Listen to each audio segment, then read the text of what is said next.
Oh, Terminal. oh, terminal. Yes. Look.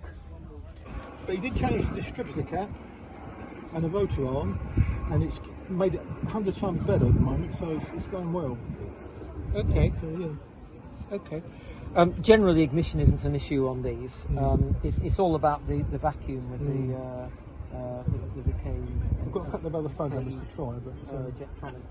But yes, always good to have a smoke test because the seals around the injectors get cracked, and then they're let in air, and it affects the mixture. yeah.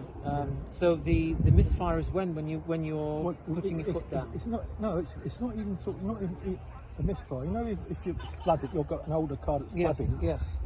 When it's warm, and if you put your foot down slowly from the stop, it might hesitate. Yes. It'll never stall, and when you lift off, it'll pick up and go. Yeah. If you're on a rolling start, it won't happen generally. Well, I mean, the order of things is you need to get a smoke test done to see if and then fix any vacuum leaks. That will then affect the mixture because it's the vacuum that pulls down the plate that alters the mixture in the fuel distributor. If you don't find the vacuum leaks, then I would pop test the injectors. So take each injector out, test it, make sure it's opening, etc., and the spray pattern's good. And if that's all okay, then just adjust the mixture slightly. Yeah, and it could be as simple as that. They do vary the pivots sort of wear. And then the mixture comes out a little bit. Yeah, Thank you. Stuart, this is a pre-facelift 500, oh yes. belonging to a gentleman called Ray. It's got everything on here. Cruise control, aircon. Very nice. Any problems with it, Ray? Not really, no. I'd like to say yes. No, I wouldn't like to say yes, actually. The only problem I've got is 3 years ago, I bought all new bumper rubbers. I still haven't got around to fitting them. Oh, But no, apart from that, she's good. yeah. I'll just need a little bit of tidying up.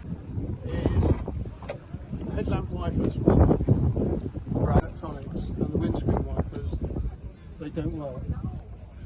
It's this block here. It's these connections here. This block is the ones which go to the headlamp wiper motor. And that looks to me as though someone's been in there. It's quite often that that's broken as it is. It could be that they've been disconnected. Because what usually happens is they seize up because all the water goes in the gearboxes. They're not sealed. The water gets in, the rust seizes up, and it blows the fuse every time you have your lights on and you wash your windows. Okay. So people just disconnect them at that block.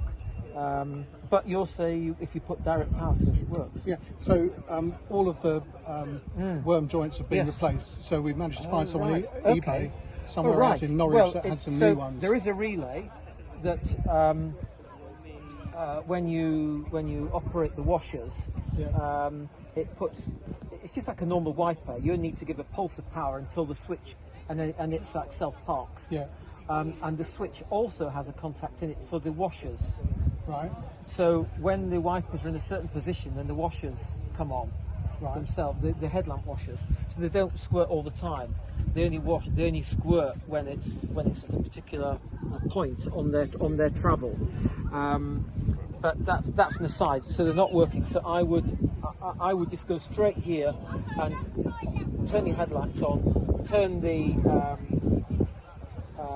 wash your windows and check do you get power to the right terminal there. There's 3 terminals. I can't remember which one it is.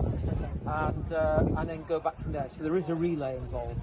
So there's a relay and there's a junction box there. And a junction box there. It sounds pretty simple. I don't think it'd be difficult. No, I'm sure it's not if you know what you're doing. That's the usual story, isn't it? So are those junction boxes available, or are they? I don't know. I haven't seen one. Mine's the same. One end sort of snaps off, but I wouldn't worry about it. It doesn't affect its use. Okay. No. You need to remove this to be able to get to it. And there's a yellow, red, and black wire, and I can't remember which one's which, but anyway, you'll work it out. Okay. A couple of things. I know you were talking about the headlight washers. Yes. These, I think, I've got to take the motor off from under the wing because it seems the bearing cable could be a bit tight. But when you push them on, it just keeps draining the wash properly. Yes. Okay. And then you move it and turn the wipers back manually, and then it cuts off. Yeah, if you turn them on, the washer just stay on. Yes. Yes, yeah. So the rack, when you get the whole rack out, it gets all rusted up. Yeah, in all three gearboxes. Speed it all up, and you need to get the thing actually working on a bench. Yeah, with a battery charger or something, and pack the boxes with grease and get it all working fine. And it is the pulse to make the pump work. I think you can rotate the white plastic cover on the, and I think you can rotate it, which would affect the position. But it sounds to me as though it's binding up, and therefore it's just staying. The pump is just staying on, and empties it, which is exactly. Yeah, it starts going, and then the only way you can stop it is to manually push it back, and then it must stop the relay. Which is exactly the problem that my colleague has as well. And then a couple of other points, you're really helpful. There's a slight oil leak there. We were told that between this rocket cover and there, only slight, but I don't think it's worth repairing. We were given quotes like £1,000, £1,600 because they may have to remove the head bolts in doing so. No, you don't have to remove the head, but you do. But this is the cam carrier, so you've got to take the camshafts out to then remove all this to do the gasket that's underneath. I have a gasket. Well, you see me later. okay. But I happen to have a gasket. Do you think it's worth doing the work? It's reasonably insignificant. No, I didn't think so. Thank you for that. Thank you. It's an insignificant thing. No, the other last, it's not. Yeah, if it was just a rocker cover, fine. Very but no, I mean you've got to take the cams out and everything just to get that whole. It's not worth it. It's not worth it at all. One last thing is if we could steer your brains on this is my son's car.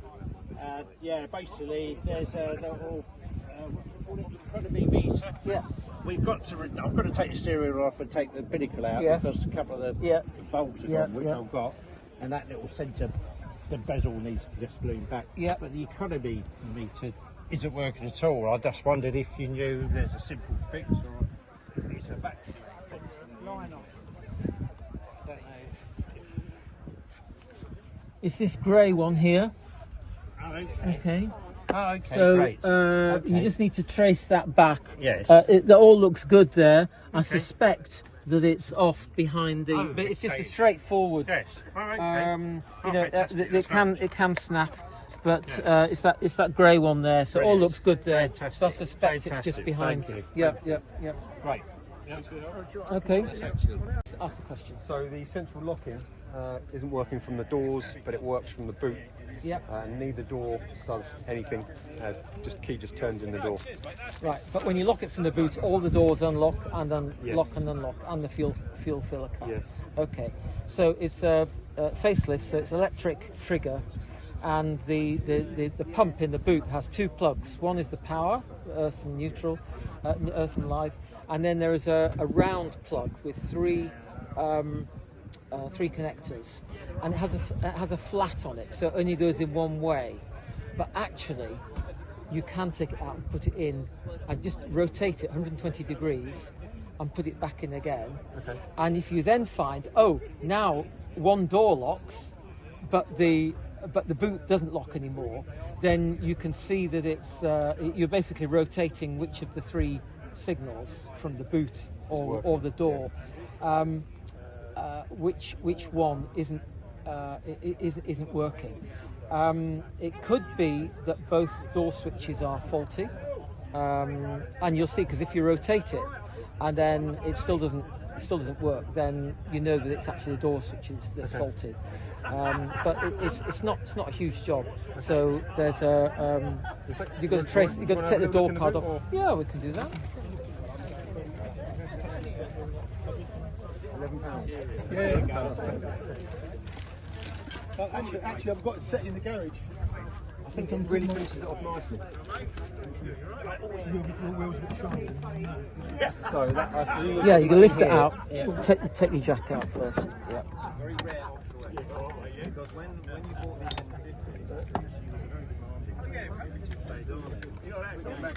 So we're looking in here. Yeah. And you're referencing this one. So this, you pull this out. Yeah. No, that's the. Okay, that one. Oh, right. It's got a different style. No. It's fine. So you leave this down. You can pull this plug out. Yeah. Rotate it 120 degrees and put Yeah. it back in again. Yeah. It'll be a tight fit because you're basically sort of cross-threading it. But you should then find that one of the doors works, but then the boot doesn't. Yeah. If that's the case, then it is this module Yeah. that's the pump that's faulty because Yeah. it's not working on on two of the signals. But if you find it doesn't, then it could be the actual switch, the signal, because this is just all this is doing. It switches the polarity. So the door switch puts either positive or negative, depending on whether you're locking or unlocking, into each one of these. So I can't remember the colours, but one is basically right door, left door, and boot of those three wires. It just switches the polarity of them. Because I have noticed sometimes as well that when I do lock it makes quite a loud hissing noise for quite a while. It's probably not going to do it now typically, but it'll do that for quite a while. Yeah. Okay. And So it didn't used to do that. That's quite a recent thing. right. Okay. What happens when you try and lock it From the door, the key will just turn and nothing happens. Nothing happens at all. Okay. So that is either because it's vacuum system, then the leak is either one. If there's a leak, there's a leak. It's not going to go lock or unlock. But if you open this, which isn't difficult to do, you'll see there's a diaphragm, and it moves a terminal between there's two contacts like this. And when it's vacuuming one way, it should touch that contact, and that should turn the pump off. And when you're locking, it goes the other way, and that should then turn the pump off. So you can see this thing moving. Those contacts get dirty. And that's so what could be causing that the causes noise. the run on, but Yeah. that's not the same as the. As So the you've got locking, two completely different problems. Yeah, So you can okay. clean those contacts. You also see there's a little wheel where you can adjust them. But that's basically as your run on time. It should only run for a few seconds and then turn itself off. I did think that was maybe slightly Yeah. too long, and it just happens to coincide with the fact that there's an issue with the central lock. But if this is faulty and it's no longer accepting the signal from the door, so there is a signal from the doors but it's no longer accepting it, then it's an electronics business in there, Okay. which somebody might be able to repair it, but I don't know. Yeah. Okay. All right. Thank They're you very much. they're not that difficult. No. I suspect that one's already been changed, Yeah. because that looks like a scrapyard writing on that. Interesting. Thank you. That's okay, I'll send you the bill. Cruise control don't work. Okay. Yep, It's only done 17,000 miles, yep. so I presume that not a lot has gone wrong with it, really.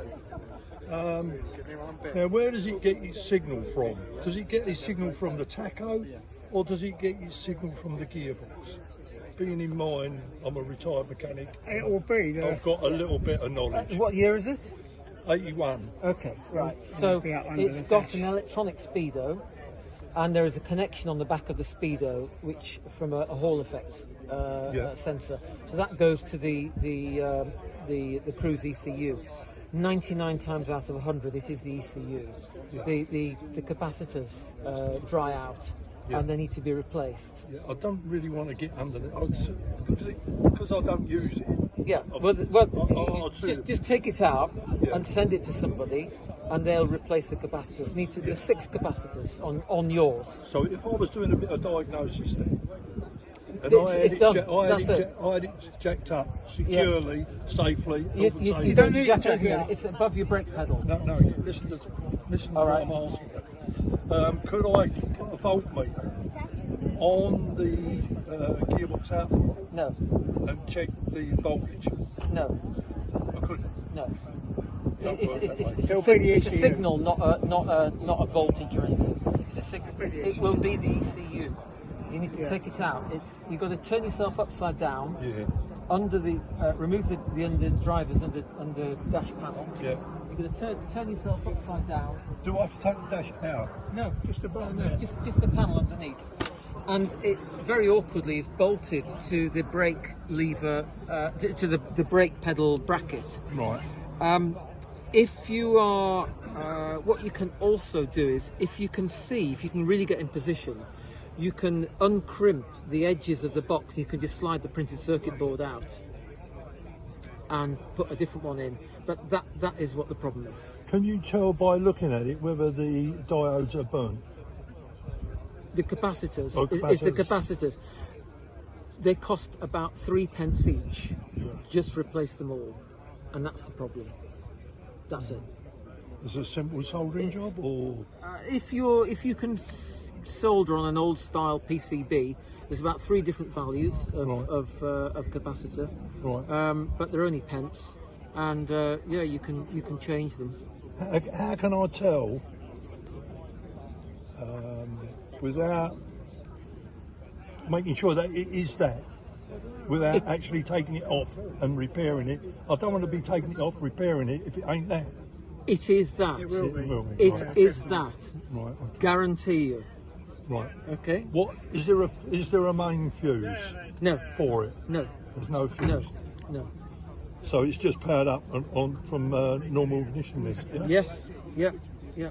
Right. Okay. All right. Thanks, If you Doctor. don't want to solder it yourself, Tony Leach is the man Tony Leach. Yes. Yeah. in the club. I think he charges about 190 quid Yes. Right. to overhaul that box. That's what I would do. Send it. Well, I mean, I wouldn't, but that's what I'd recommend that you do. Send it to Tony Leach, Yeah. and he'll refurb it, test it, and everything. And the difficulty is just getting it in and out because it's bolted in a stupid place. Yeah. And it's got a big plug on the back. But Right, okay. no, that will be a problem. All right. Thanks, Doctor. It's All right. It's Yeah, an thank you very much. uncomfortable job. Yeah. Push it Yeah. Right, Stuart, I can't why have implicate you my got wife. a tablecloth on a table wipe, kitchen wipe on your head? What's going on there? No, this is a theatre cap. No, it's not, Stuart. Yeah, look, I have okay. those in my kitchen. I know. Well, okay. So I ran out. And what happened? Well, I had to go to Sainsbury's and I got a roll of Before Jacobs. that, you asked a No. prominent person in your life to get you. A theatre Please? cap. Yeah, and what happened there? She didn't get one. Why is that? Well, she didn't get Okay, one. she didn't get one. So what did you do, Stuart? Well, I went to Sainsbury's and I got a roll of J-cloths, and she got the sewing machine out, and and a pattern. Stand still, She don't turn looked around. up. Don't- She don't- looked up a pattern, and you can actually get a pattern for them, and she made it according to a pattern. Don't hide The the bow. bits that you made. I am impressed.